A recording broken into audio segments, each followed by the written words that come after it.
ടിയാൻ ടോക്കിലേക്ക് വിശദമായി കടക്കുമ്പോൾ ശബരിമല സ്വർണ്ണക്കൊള്ളയിൽ അടൂർ പ്രകാശിന് പിന്നാലെ ആന്റോ ആന്റണി എംപിയും SIT ചോദ്യം ചെയ്യാൻ ഒരുങ്ങുന്നത് UDF-നെ പ്രതിരോധത്തിലാക്കുകയാണ്. UDF കൺവീനറെ ചോദ്യം ചെയ്തതോടെ സ്വർണ്ണക്കൊള്ളയുടെ വ്യാപ്തി കൂടിയെന്ന് പറഞ്ഞ ആക്രമണം കടുപ്പിക്കുകയാണ് LDF. സ്വർണ്ണക്കൊള്ളയിൽ കോൺഗ്രസിന്റെ ആക്രമണ മുന ഒടിഞ്ഞോ എന്നാണ് ന്യൂസ് മലയാളം ഇന്ന് ജനാഭിപ്രായം തേടുന്നത്. ആഷിഖ് റഹ്മാൻ ചോദിക്കും ആ ചോദ്യം. ആഷിഖിലേക്ക്.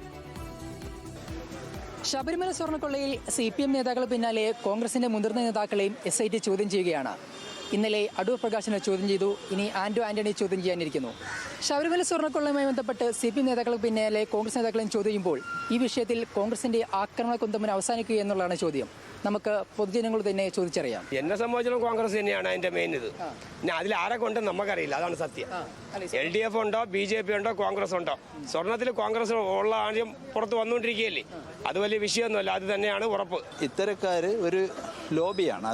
അതിനകത്തൊരു പാർട്ടി എന്നുള്ള രൂപത്തിലല്ല കാര്യങ്ങൾ പോകുന്നത്. പക്ഷേ ഇതിൽ ഈ പറഞ്ഞിരിക്കുന്ന പോലെ ഇപ്പം പേര് പറയപ്പെടുന്ന പലരുടെയും കാര്യങ്ങൾ വരുന്നുണ്ട്. അപ്പോൾ ഇത് യഥാർത്ഥത്തിൽ ആ ഭക്തന്മാരുടെ പ്രശ്നം ഈ ഇപ്പോഴത്തെ ഹൈക്കോടതി SITയുടെ അന്വേഷണം വളരെ കൃത്യമാണ് ഹൈക്കോടതി നടത്തുന്നത്. അതിലൂടെ എല്ലാ കള്ളന്മാരും പുറത്തു വരണം എന്നുള്ളതാണ്. ഒരു ഫോട്ടോ എടുത്തതിൻ്റെ പേരിലല്ലേ പിന്നെ മുഖ്യമന്ത്രി ആവണ്ട്.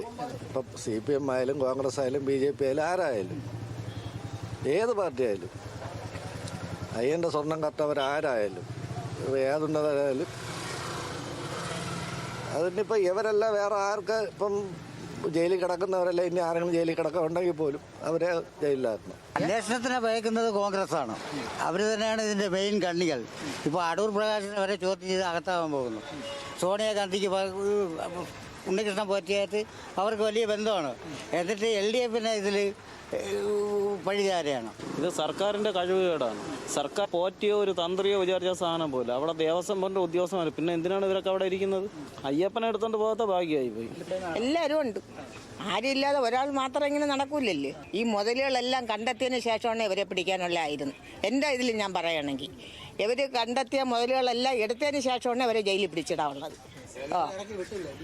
അവർ 3 മാസം കിടക്കും, അവിടെ നിന്ന് ഇറങ്ങി വരും, പിന്നെയും വീണ്ടും പോവും. ഇങ്ങനെ ആയിട്ടാണ് ഇത് ഒന്നും നടക്കാനും പോണില്ലേ മക്കളായത്.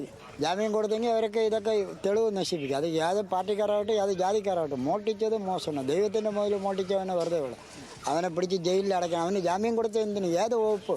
90 ദിവസം കഴിഞ്ഞാൽ ജാമ്യം കൊടുക്കാൻ. അപ്പം വേറെ ഒരു കൊലപാതകം ചെയ്തിട്ട് ഇപ്പം തരുമോ?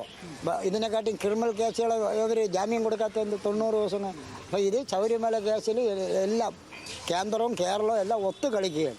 ശബരിമല സ്വർണ്ണക്കൊള്ളയിൽ കോൺഗ്രസും പ്രതിരോധത്തിലാകുന്നുവെന്നാണ് ജനങ്ങൾക്ക് പറയാനുള്ളത്. സോണിയാഗാന്ധിയുടെ കൂടെയുള്ള ഉണ്ണികൃഷ്ണൻ പോറ്റിയുടെ ചിത്രങ്ങളും ഇവർ ഇതിന് ഉദാഹരണമായി ചൂണ്ടിക്കാണിക്കുന്നു. ക്യാമറമാൻ കൃഷ്ണപ്രസാദിനൊപ്പം ആഷിഖ് റഹ്മാൻ, ന്യൂസ് മലയാളം, തിരുവനന്തപുരം.